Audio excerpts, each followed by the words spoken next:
జై తెలంగాణ, జై తెలంగాణ, జై తెలంగాణ. అది తెలంగాణ మాట అంటే ఆ వైబ్రేషన్ చూసారా, అది మన తెలంగాణ. ముందుగా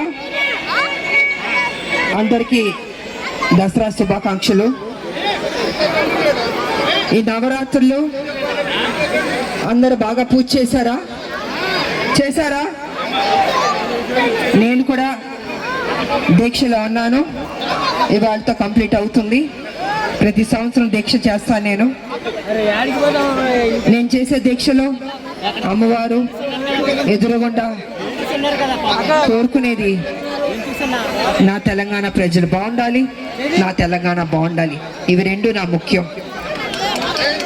దాని తర్వాతే మా గురించి, పార్టీ గురించి మేము ఆలోచిస్తాం. ఎందుకంటే ఈ రాష్ట్రం మాకు వచ్చింది కాబట్టి, సోనియా గాంధీ గారు ఇచ్చారు కాబట్టి ఆ రాష్ట్రం జాగ్రత్తగా ఉండాలి, సంతోషంగా ఉండాలి ప్రజలు. ఈ దసరా సందర్భంగా అందరికీ మేలు జరగాలి అని మేము కోరుకుంటుంటాం. రావణాసుడు గురించి చెప్తే, రావణాసుడు ఒక బ్రాహ్మడు, శివభక్తుడు. ఆయనకి శివుడు వరం ఇచ్చాడు. ఆ వరం ఇచ్చిన దాన్ని ఆయన మంచిగా చేయలేదు. ఆ వరాన్ని మిస్యూజ్ చేశాడు. అంటే ఒక పవర్ని మిస్యూజ్ చేస్తే ఏమవుద్దంటే ఇదే అవుతుంది. ఎప్పుడు ఎవరికి పవర్ వచ్చినా సమాజం, ప్రజలు, వాళ్ళ క్షేమం, మంచి ఇది ఆలోచించాలి. రావణాసుడు 10 తలలు ఉన్నాయి, ఒక్క తల్లో కూడా మంచి ఆలోచన లేదు. అందుకే రావణుడు చంపాడు. మీ రాములమ్మ అని ఉంది కదా, రాములమ్మ అన్న ఫస్ట్ పదం ఏంటి? రామ్మ అన్న దాంట్లో ఉంది కదా. మీ రాములమ్మకి ప్రజల గురించి మంచి చెయ్యాలా ఉంటుంది, మంచి గురించి ఆలోచిస్తూనే ఉంటుంది. నేను ఎందుకు అంటున్నానంటే, ఇవాళ సమాజం వేరే దారిలో వెళ్తుంది. ఎందుకో ఒక నెగిటివ్ సైడ్ వెళ్తూ ఉంది. కారణం తెలియట్లేదు. ప్రకృతి వెలియ తాండం ఆడుతుంది. మీరు చూస్తుంటారు, అనేక చోట్ల ల్యాండ్ స్లైడ్ కావచ్చు, వరదలు కావచ్చు, భూకంపం కావచ్చు, సునామీలు కావచ్చు, ఇలాగ అనేక రకాల్లో ల్యాండ్ స్లైడ్ అయితే మొత్తం ఊరిని మూసేస్తుంది. నీళ్లతో, బురదతో అనేక మంది చనిపోతున్నారు. కారణం ఏంటంటే ప్రకృతి ఎందుకో కోపంతో ఉంది, విలయతాండం ఆడుతుంది. కారణం అంటే తప్పు జరుగుతుంది, పాపం పండిపోతుంది. ఈ భూమికి మేలు జరగాలి, ప్రజలకు మేలు జరగాలంటే మనం మంచి మార్గంలో వెళ్ళాలి. రావణాసుడు మార్గంలో వెళ్తే ఇలాగే ఉంటుంది. నేను ఎప్పుడు మీకు ఒకటే చెప్తాను, చెడు వైపు వెళ్ళొద్దు, మంచి వైపు వెళ్ళండి. మంచి చేసేటప్పుడు కొన్ని కష్టాలు వస్తాయి, కానీ చివరికి గెలిచేది మంచే, చెడు ఓడేదే, నాశనం అయ్యేదే. అందుకే నేను యువకులు కూడా చెప్తున్నాను, యువకులారా, నా తమ్ముళ్ళకి, చాలా మంది కొన్ని డ్రగ్స్కి బానిసలు అవుతున్నారు. ఇది కరెక్ట్ పద్ధతి కాదు. నా తెలంగాణ ప్రజలు బాగా చదువుకోవాలి, మంచి ఉద్యోగాలు చేయాలి, టాప్ పొజిషన్కి రావాలి. ఇది మేము కళలు కానీ పోరాడి తెలంగాణ సాధించాం. కానీ వాళ్ళ యువకులు ఎటో వెళ్తుంటే బాధేస్తుంది. దయచేసి నా తమ్ముళ్ళకి నేను చెప్పేది ఒకటే, మీరు చెడు వైపు వెళ్ళొద్దు. సమాజంలో తలెత్తుకునేటట్టు తిరగండి, మంచి చేయండి. మీ అమ్మా నాన్నలకు కూడా ఒక మంచి పేరు తీసుకురండి.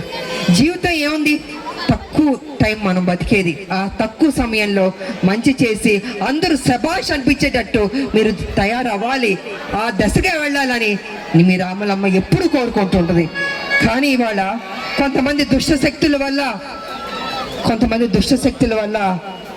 వాళ్ళ అవసరాల కోసం యువకుల్ని తప్పుదారి పట్టిస్తున్నారు. దయచేసి అటు వెళ్ళొద్దు. మీ అమ్మా నాన్నని ఎంత బాధపడుతుంటారు ఆలోచించండి. ఏమొస్తుంది, ఏ రాదు, మత్తులో ఉంటారు. తిరిగి చూస్తే చనిపోతారు. సాధించింది ఏంటి? మళ్ళీ మనం చనిపోయిన తర్వాత పుడతామో లేదో మనకు తెలీదు. ఉంటంతసేపు మంచిగా చేసి మంచిగా రాజాగా బతకండి, అంతేగాని బిచ్చగాడుగా మాత్రం బతకద్దు. ఇది నేను యువకులకు చెప్పదలుచుకుంది. ఇవాళ చాలా మంది రాజకీయ నాయకులు రావణాసులు పుడుతున్నారు. మరి ఏంటో వాళ్ళు రావణాసులు పుట్టి ఏం ఆలోచనలో తెలియదు, కానీ అహం పెరిగిపోతుంది, పొగరు పెరిగిపోతుంది. నేను అనుకున్నదే చేద్దాం అనుకుంటారు, కానీ వాళ్ళ స్వార్థానికి ఉంటారు, కానీ ప్రజల గురించి ఆలోచించట్లేదు. అందుకే ప్రకృతి కానీ కర్మ అంటారు చూసారా, తప్పు చేస్తే నీకు వెనక్కి తిరిగి వస్తుంది. నువ్వు మంచి చేస్తే అది నీకు మంచి స్థానంలో కూర్చోబడుతుంది. ఈ రావణాసులు మనకు వద్దు. ఎక్కడ రావణాసున్నా తొక్కండి, రాముడు ఉంటే గెలిపించండి. ఇది నేను చెప్పదలుచుకుంది. కాబట్టి ప్రజలారా, ఇవాళ బోరుబండ్లో లాస్ట్ టైం బోనాల కోసం మన బాబా తీసుకొచ్చాడు. ఇక్కడ అద్భుతంగా జరిగింది. మళ్ళీ వాళ్ళ విజయదశమి నాడు బాబా మళ్ళీ నన్ను ఆహ్వానించాడంటే అమ్మవారు నన్ను ఎందుకో ఇక్కడికి రమ్మంటూ ఉంది. అమ్మవారికి రాములమ్మ రా అంటుందంటే ఇక్కడ ఏదో పవర్ ఉందని నేను అనుకుంటున్నాను. ఏదో పవర్ ఉంది. నేను నిజంగా ఎక్స్పెక్ట్ చేయలేదు, ఎందుకంటే నేను దీక్షలో ఉన్నాను. నేను బాబా వచ్చి అక్క రండి అక్క అంటే బాబా దీక్షలో ఉన్నాను, ఇన్ని రోజులు నేను బయటికి రాలేదు, ఈసారి కొంచెం ఎక్కువ దీక్ష చేస్తూ ఉన్నాను. ఎందుకు? అన్నీ మంచి జరగాలనే. నా ఫస్ట్ ప్రయారిటీ తెలంగాణ ప్రజలు, మీ అందరికీ తెలుసు, దాంట్లో ఎటువంటి సందేహం లేదు. నా గుండె కోసినా నా లోపల నా ప్రజలు, నా తెలంగాణ ఉంటుంది. అది చివరిదాకా ఉంటుంది. ప్రజలారా, నాకు ఓపిక ఉన్నంత వరకు నేను పనిచేస్తాను, నా ప్రజలకు మేలు చేయడానికి చూస్తాను. వాస్తవాలు మీకు చెప్తాను. మీరు మంచి దారిలో నడిచేటట్టు నేను చేస్తాను ప్రజలారా. ఇదే నేను కోరుకుంది. సో ఈ రకంగా నా దీక్ష ఇవాళతో కంప్లీట్ అవుతుంది. అది కూడా అమ్మవారు సన్నిధిలో ఈ దసరా దీంట్లో. ఈ దసరాకి అందరికీ మేలు జరగాలి, విజయాలు జరగాలి, చక్కగా మీరు అనుకున్న కోరికలు అన్నీ నెరవేరాలని మా అక్క చెల్లెళ్ళకి, అన్న తమ్ముళ్ళకి అందరికీ కోరుకుంటూ, ఎందుకంటే రాబోది మనకి ఎలక్షన్ వస్తుంది, జూబ్లీ హిల్స్ ఎలక్షన్ వస్తుంది. సో ఆ ఎలక్షన్ వచ్చినప్పుడు అప్పుడు మాట్లాడుకుంటాం, ఇది సందర్భం కాదు.